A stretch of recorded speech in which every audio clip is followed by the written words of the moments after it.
Today's video is sponsored by the French Lover.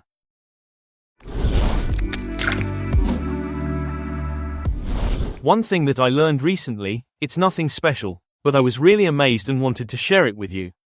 Let's say you want to make a transition. The typical way is, right-click to the background-foreground slider, and select to modify it with anim curves. You will get this lame linear dissolve. Go to the Modifiers tab, change the curve to easing, play around with the in and out point, and then you feel like you mastered the Fusion page.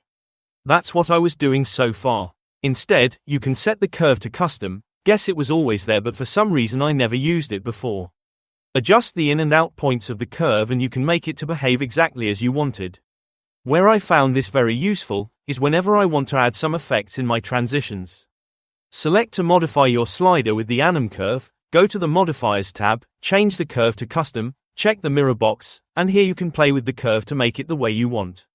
You can even go crazy with the curve, and if you are lucky you can have something good.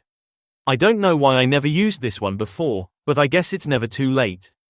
But if you are too lazy to make your own transitions, you can buy my packs and make me a millionaire.